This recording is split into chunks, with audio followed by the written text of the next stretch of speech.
Hi there, welcome back to Legacy Finance. In today's video, I'm going to be sharing with you 6 habits that can potentially position you towards financial independence. And if you are new to the channel, Legacy Finance is all about personal investments, entrepreneurship, and then personal finance. Here we teach people and we educate people on how to manage their finances so that they can retire very early in life. So if you're interested in content like that, you may consider hitting the subscription button down below so that you'll be updated anytime we post fresh content like this. Now, in today's video, as I said earlier, I'll be sharing with you 6 fundamental habits that can position you towards financial independence. These habits are things that have been used by a lot of people all over the world, particularly those in the millionaire category, and it has helped them a lot. And I strongly believe that habits are things that can easily be learned, and once they are learned and applied very well, it will have its effect on you as well. So what some people have used in the past to attain financial prosperity, if you follow the same blueprint, you have a very higher chance of also attaining financial prosperity. So without much ado, let's get straight into the video. Now, the first habit that I've noticed from most people who are financially independent is that they get educated financially.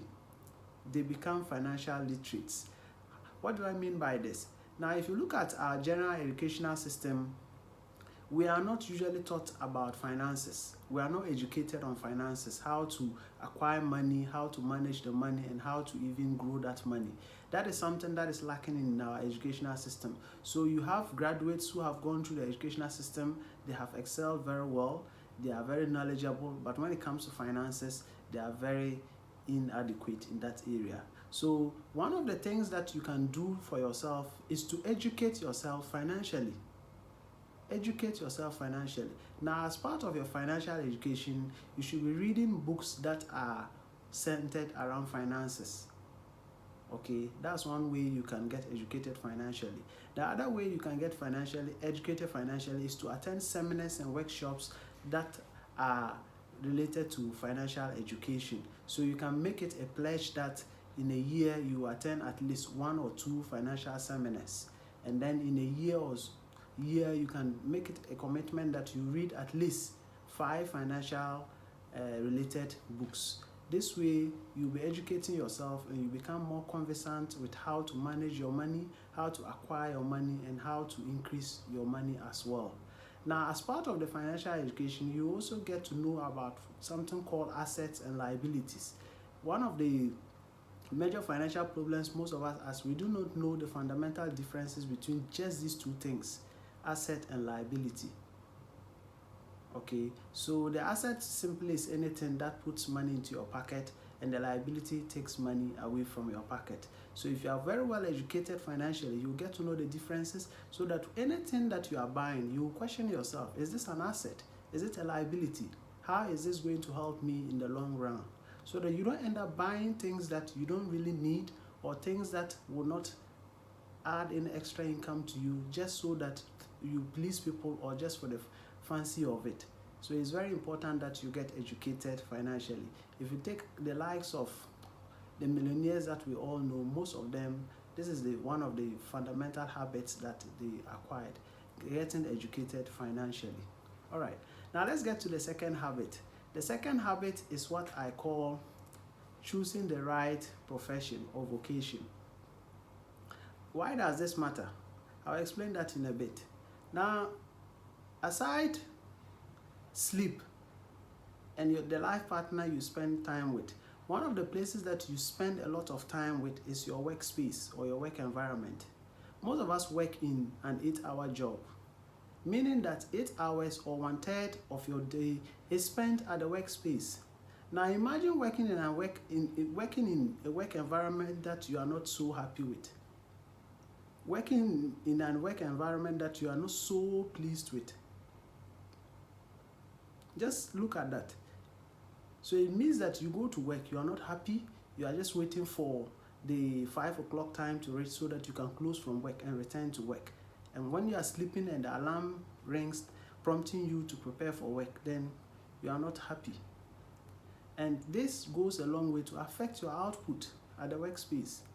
Apart from making you less productive at the workspace, it can also affect your other relationships, such as your marriage, your friendships. And it will affect your general self-esteem and outlook in life. So it's very important that you cultivate the habit of really choosing the right vocation or profession where you are passionate about and where you can always perform at your peak.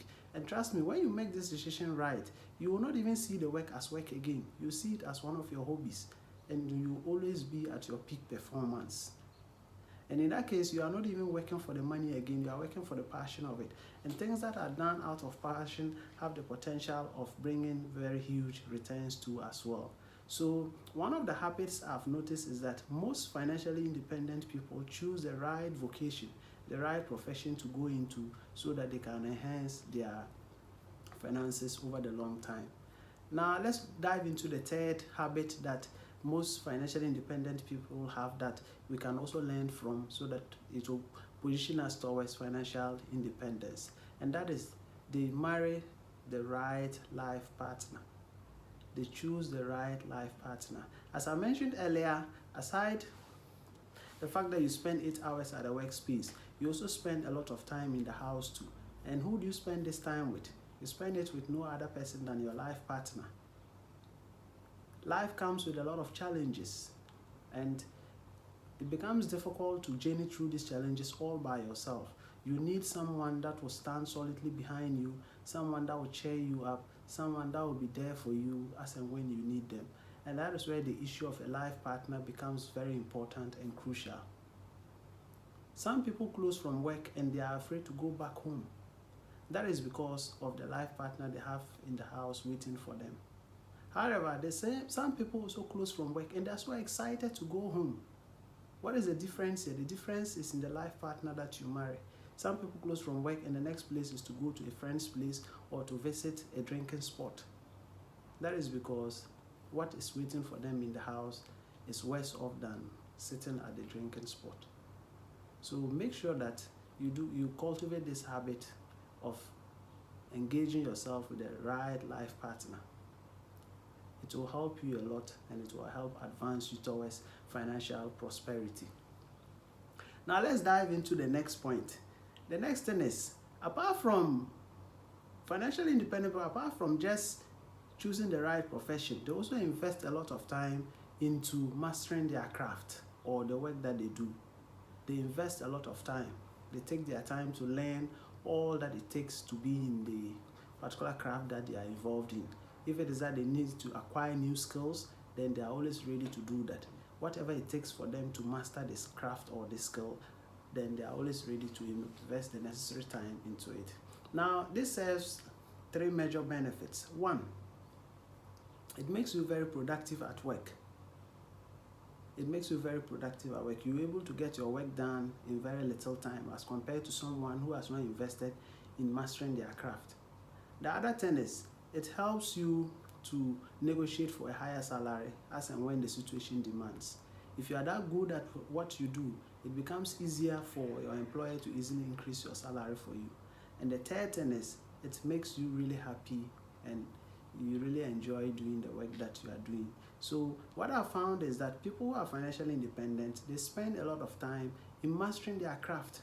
They spend a lot of time in really becoming very good at what they do, so that it serves them these 3 benefits. Now let's dive into the next habit. The next habit is, financially independent people learn to live below their means. They learn to live below their means. Now this is very crucial because as soon as many people start making money, then there is something called lifestyle inflation. Lifestyle inflation simply means the desire to increase your expenditure, to increase the things you buy as a result of the fact that your salary is going up or you are getting more income now. If you are using, say, a bicycle, as soon as you are earning more, the desire is to move to a motorbike. As soon as your salary increases, then you move to a car. Now, even within the car category, there are many classes of cars. So as your salary is increasing, then you keep on changing the type of car that you are riding. So the desire is to earn more and still maintain your standard of living, so that there will be a difference between what you are earning and what you are really spending. So that difference is what you will now use to do the next step that I'll talk about, and that is financially independent people invest. They invest. Investment is the key. Investment is very important. Money that is just sitting in the bank, if you leave it there for a period of 5 years, when you go, because of time value of money, the money would have been eaten by inflation. So it is very important that you learn the habit of investing. This is something that most rich people do, and they are able to become better over time. Now let's talk about the last habit, and we'll be wrapping up very soon with this video, and that is most people who are financially independent, they mind their own business. They mind their own business. What does it mean to mind your own business? To mind your own business means that, fine, you may be working in a 9-to-5 job. You are very good at your job. You do all that it takes to be in your profession. You are excellent, and you are very recognized in your company.